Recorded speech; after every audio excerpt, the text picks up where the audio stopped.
Okay, so today we're going to talk about the difference quotient.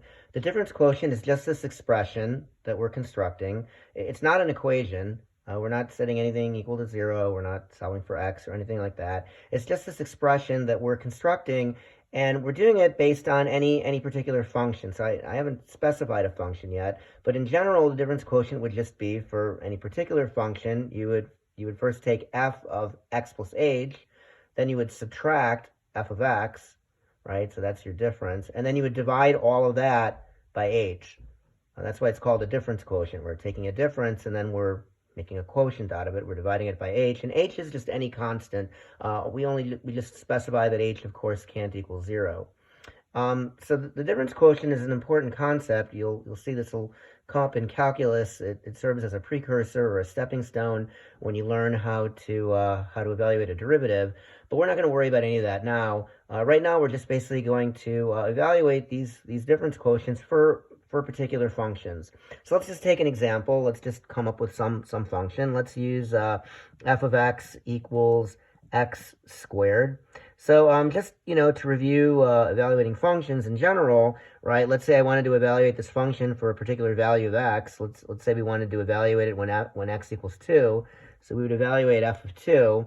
So that means that every time in the function you see x, you would replace x with the 2, right? So f of 2 in this case would just be 2 squared. That would equal 4. Again, I'm not doing the difference quotient. I'm just reviewing some basics with functions. So let's just do another example. If I wanted to evaluate f for -3, right? So again, I would take our function here, that's f of x equals x squared, and wherever I see an x, I would replace it with -3. So that's going to equal -3, all of that squared. That, of course, that equals 9. Okay, so let's now go back to evaluating the difference quotient.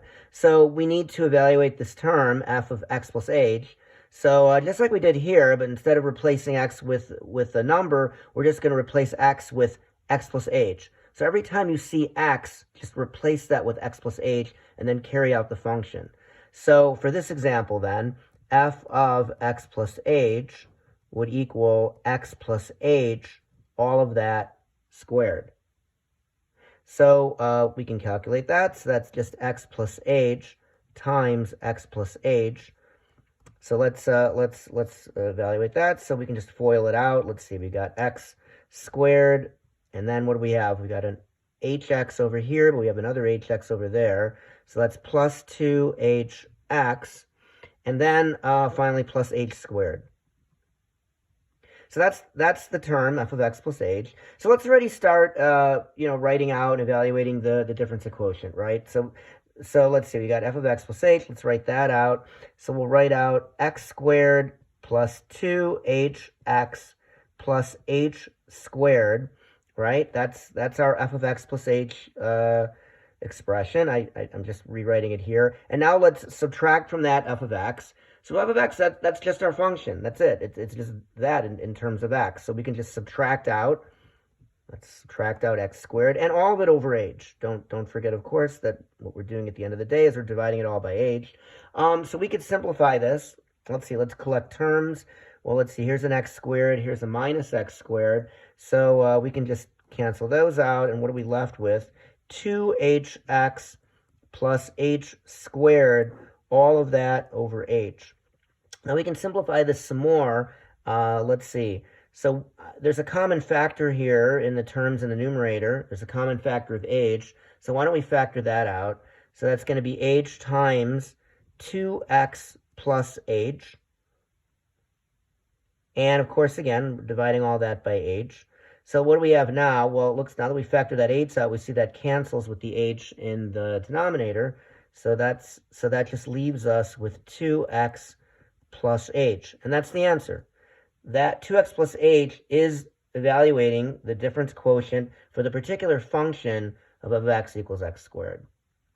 So let's take a little bit more complicated example. Again, here's our difference quotient. Again, of course, we need to specify, of course, h can't equal 0. Let's just take another function. Let's do f of x. I'm just going to come up with this. Let's say it equals x squared minus 3x plus 4. I think this is either similar or similar to that homework problem that we had. It doesn't matter. We can really use any function. But let's just do that. So we have to do the same thing. We have to evaluate f of x plus h, and then subtract f of x off of it, and then divide all that by h. So, so to evaluate f of x plus h, we need to take the function, and every time we see x, just replace that with x plus h. So that equals x plus h, all of that squared, minus 3 times x plus h, and then plus 4. And, don't forget about the plus 4. Even though that doesn't have an x term in it or anything, still it's part of the function. So if you're evaluating the function, you're replacing x with x plus h, you're doing everything, but then at the end, you still have to have that plus 4 on it. Okay, so let's do that. Well, x plus h squared, we actually did that in the other problem, so let's just use our results from that. We know that that equals x squared plus 2hx plus h squared, right? Now we have to put on the minus 3, distribute that times x plus h. So that's minus 3x minus 3h. And then once again, we have plus 4. Don't forget that. So now that's fine. All of this is f of x plus h, right? That's all of this. So now if we want to, continue evaluating the difference quotient, we need to subtract out the minus f of x, right? So minus f of x, well, here's f of x. Here it is. It's just, the function just expressed in terms of x. So we need to subtract all that out. Notice I'm putting it in parentheses, and that's just one of the key, skills when you're, that's just one of the key skills, when doing this is, to make sure that you're, consistent with the arithmetic, that you know to distribute that minus sign when you're subtracting out all the terms from the original function, etc. So I put it in parentheses here. This makes it clear that we're subtracting out this function, the x squared minus 3x plus 4. So and then of course, let's not forget that all of that is over h. Once again, what I'm doing over here is I'm evaluating that difference quotient, right? I'm evaluating this over here. The difference quotient equals this, and here we go. We're going to do it. So you're going to see it's always going to go like this, where you're going to have this long numerator. Depending upon how complicated the function is, your numerator is going to have all these different terms in it that we can, hopefully we're going to cancel out many of them, but it's going to start like this, but all of it will be over the denominator, which is just h. The denominator is just going to be h. So that's how a lot of your problems are going to look. But let's go ahead and let's try to simplify this out.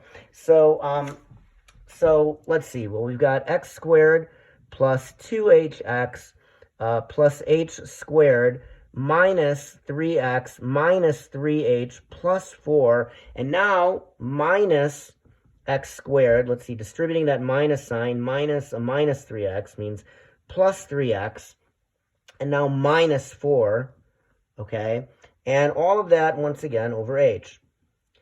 But we can now start, combining, collecting terms, simplifying some things out. Some terms are going to cancel. Let's see. So we've got an x squared here that cancels with minus x squared. Minus 3x is going to cancel with 3x. Plus 4 is going to cancel minus 4. And I believe what we're left with then is 2hx plus h squared minus 3h. Minus 3h. And again, all of that over h. Notice just a quick observation, and this can be helpful when you're doing these on other problems, is notice that the only terms that are left in the numerator are terms that have h in them. All the other terms cancel each other out. So so the numerator will end up getting a lot simpler when you're done. But it's going to always start with that format. You'll have a whole, series of terms, but the denominator is just going to be h. Okay, so let's factor out that common h from the numerator, and we're going to have h times 2x plus h minus 3, and again over that denominator, which is over h. You see how we did that? If I were to multiply the h back in, I would just get back right with this. Okay, so now that we're at this point, we see that the h's cancel, just like we had that before, and we're left with 2x plus h minus 3. And that's the answer. That's the answer. So 2x plus h minus 3, that is the evaluation of the difference quotient for the particular function of x squared minus 3x plus 4.